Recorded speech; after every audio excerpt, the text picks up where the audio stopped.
Hello, here Shivam Singh. I am currently working in Coal India Limited as an officer and आपका स्वागत है हमारे YouTube channel पे। ये वीडियो है regarding the recruitment in Bharat electronics limited, जिसके बारे में हम कंप्लीट चर्चा करेंगे और सारी जो छोटी छोटी डिटेल्स हैं I will discuss about that and you will get the lot of benefits after seeing this video, so be tuned with us. इस रिक्रूटमेंट में दो पोस्ट है, पहला है प्रोजेक्ट इंजीनियर की पोस्ट एंड दूसरी है ट्रेनिंग इंजीनियर की। तो पहले हम डिटेल में बात करेंगे प्रोजेक्ट इंजीनियर की पोस्ट के बारे में। उसके हम सारे पार्ट्स को देखेंगे, जैसे कि वैकेंसी उसकी कितनी है, क्वालिफिकेशंस क्या है, उसमें क्या आपको पेमेंट मिलेगा, क्या पर्क्स मिलेंगे और जॉब का टेन्योर कैसा रहेगा and what the important documents you are needed while applying the form, जो इसको आपको ध्यान में रखना है। तो हम शुरू करते हैं वैकेंसी से। इसमें कितनी वैकेंसी है? तो प्रोजेक्ट इंजीनियर के लिए आपके इलेक्ट्रॉनिक्स सेक्शन में, इलेक्ट्रॉनिक डिपार्टमेंट में 20 वैकेंसी है और मैकेनिकल डिपार्टमेंट में 16 वैकेंसीज है। अगला पार्ट आता है क्वालिफिकेशंस का। तो क्वालिफिकेशन में वेरियस एस्पेक्ट है। सबसे इम्पॉर्टेंट चीज़ जो कि है एक्सपीरियंस। आपके पास कम से कम 2 साल का वर्किंग एक्सपीरियंस होना चाहिए उस रेलेवेंट फील्ड में। अब लोगों ने रेलेवेंट फील्ड पढ़ा होगा और लोगों ने गेस करना शुरू किया होगा what is the relevant field. तो I will give some idea about it. देखिए, रिलेवेंट फील्ड का मतलब है कि आपने किसी इंडस्ट्री में काम किया हो, आपके पास डॉक्यूमेंटेशन प्रॉपर हो, आपको सैलरी मिली हो और इसमें साफ साफ नोटिफिकेशन में लिखा हुआ है कि अगर आप किसी एकेडमिक्स में हैं, मतलब कहीं आप टीचिंग करते हैं, या फिर अगर आप किसी नॉन प्रॉफिटेबल ऑर्गेनाइजेशन में काम कर रहे हो, तो उसके लिए उसके सर्टिफिकेट्स यहाँ पे नहीं लगेंगे। They are not qualified for this recruitment. तो साफ है इसमें कि आपके पास 2 साल का एक्सपीरियंस होना चाहिए किसी कंपनी से, किसी इंडस्ट्री में, और डॉक्यूमेंटेशन आपके पास उसके होने चाहिए, तभी ये मान्य होगा। और second criteria, that is also the most important and that is the basic of the criteria, that is the educational qualification। First educational qualification जो है, आपके पास बीटेक की डिग्री होनी चाहिए। उसके बाद एक क्राइटेरिया परसेंटेज का भी है, जो कि जनरल और ओबीसी एंड ईडब्ल्यूएस कैटेगरी के लिए है। जनरल, ईडब्ल्यूएस एंड ओबीसी के मार्क्स हैं वो 55% से ज़्यादा होना चाहिए for the eligibility in this exam. आपको अगर एग्जाम बैठना है तो आपके पास 55% से ज़्यादा मार्क्स होने चाहिए। और अदर कैटेगरीज में like SC, ST and PWD category में ऐसा कोई रिक्वायरमेंट नहीं है, आपको बस आपके पास पास होने की डिग्री होनी चाहिए इन बीटेक। और जो एक्सपीरियंस की बात की गई थी, और जो एक्सपीरियंस है आपका वो 2 साल का जो काउंट होना है वो आपका बीटेक के बाद एक्सपीरियंस होना चाहिए। कुछ लोग ट्रेनिंग करते हैं ड्यूरिंग द 3rd ईयर और कुछ लोग ट्रेनिंग करते हैं आफ्टर द 2nd ईयर भी, तो वो एक्सपीरियंस काउंट नहीं होगा फॉर दिस रिक्रूटमेंट। आपका जो एक्सपीरियंस है वो बीटेक के बाद का होना चाहिए 2 साल का।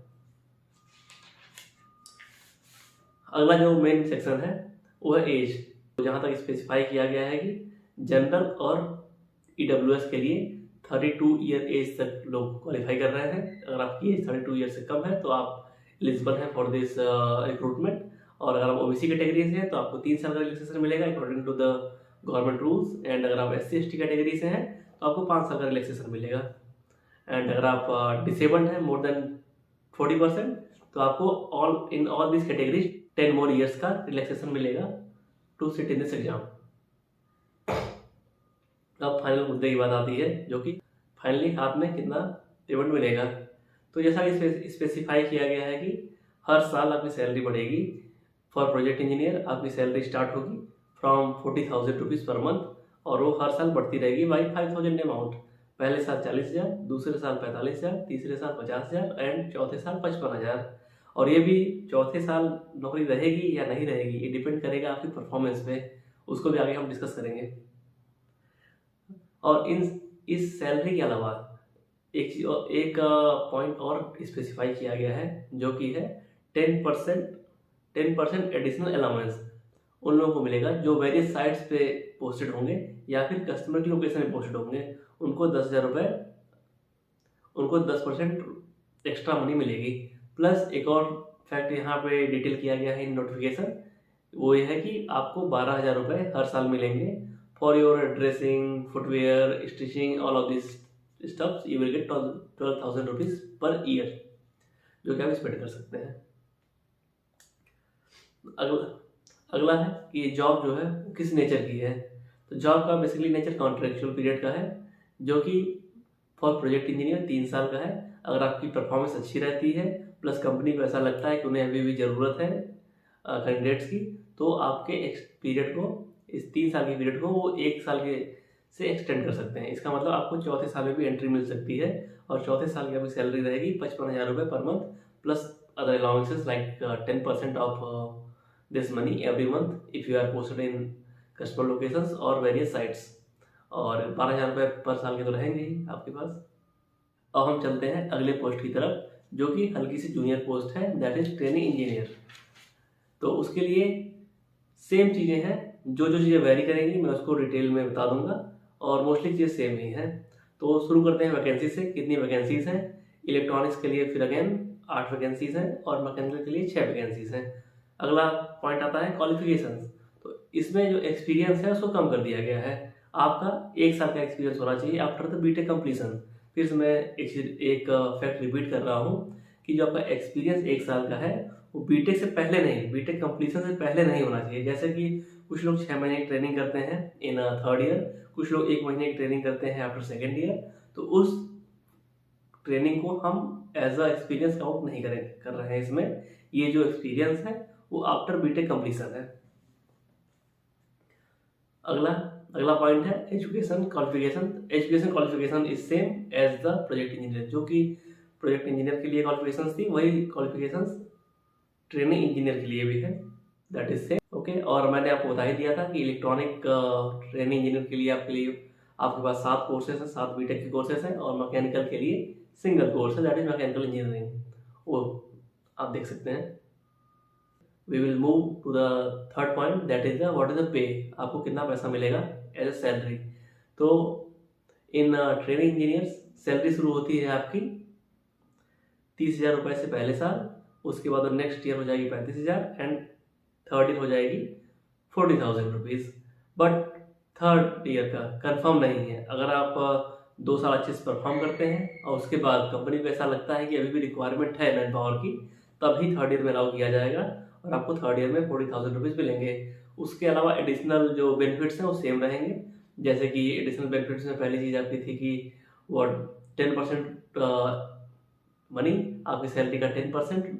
अगर आप कहीं वेरियस साइट से पोस्ट होते हैं कंपनी के, या फिर आप कस्टमर के लोकेशन में पोस्ट होते हैं, तो आपको 10% एक्स्ट्रा मिलेगा, 10% ऑफ योर सैलरी। और थर्ड थिंग, आपको 12,000 रुपये फिर से साल भर में एक बार मिलेंगे, जो कि आपके ड्रेसिंग के लिए, फुटवियर के लिए, all of these stuffs you will gate 12,000 rupees. अब तक हमने दोनों पोस्ट के बारे में डिस्कस कर लिया है। अब हम प्रोसीड करेंगे some important points which are notified in the advertisement.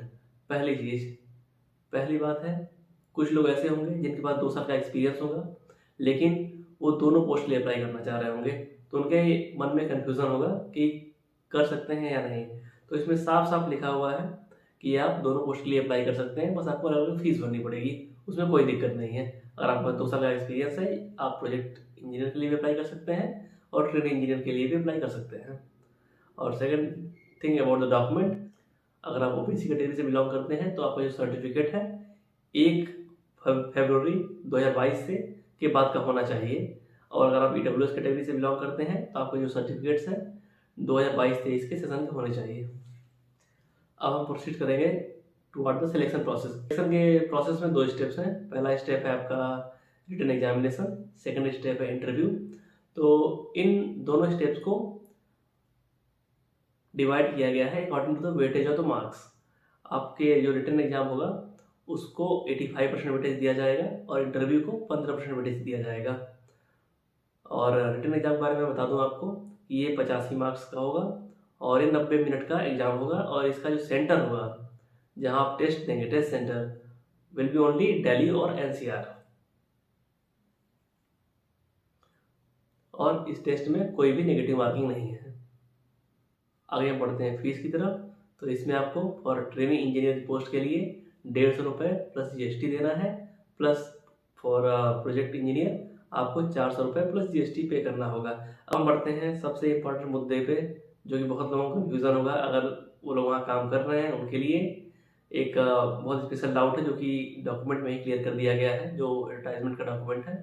पहली चीज़, कि अगर कोई कैंडिडेट वर्किंग है इन BEL एज प्रोजेक्ट इंजीनियर तो क्या वो अप्लाई कर सकता है। तो उसमें साफ साफ मना किया गया है कि ऐसे लोग अप्लाई नहीं कर सकते हैं। और दूसरा है, अगर कोई ट्रेनिंग इंजीनियर है तो क्या वो प्रोजेक्ट इंजीनियर के लिए अप्लाई कर सकता है। हाँ बिल्कुल, हाँ एडवर्टाइजमेंट में साफ साफ लिखा गया है ही कैन अप्लाई। तो आप देख सकते हैं, बट उसमें ये होगा अगर वहाँ वर्किंग है तो आपको अपने HR डिपार्टमेंट को एक बार इंटीमेट करना होगा कि मैं इस रिक्रूटमेंट में पार्टिसिपेट करने जा रहा हूँ। और टेस्ट की जो डेट है 25th ऑफ मार्च है, तो आप सब लोग तैयारी कीजिए, that will be good for you.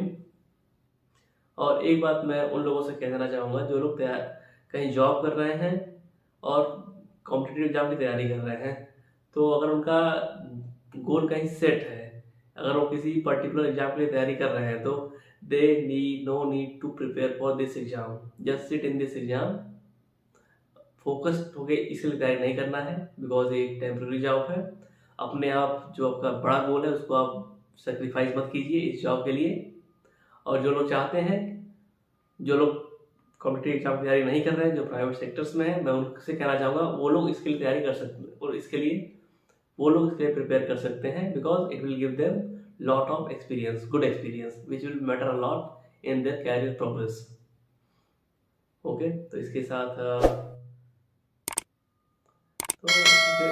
मैं वीडियो समाप्त करता हूँ। Thank you for listening.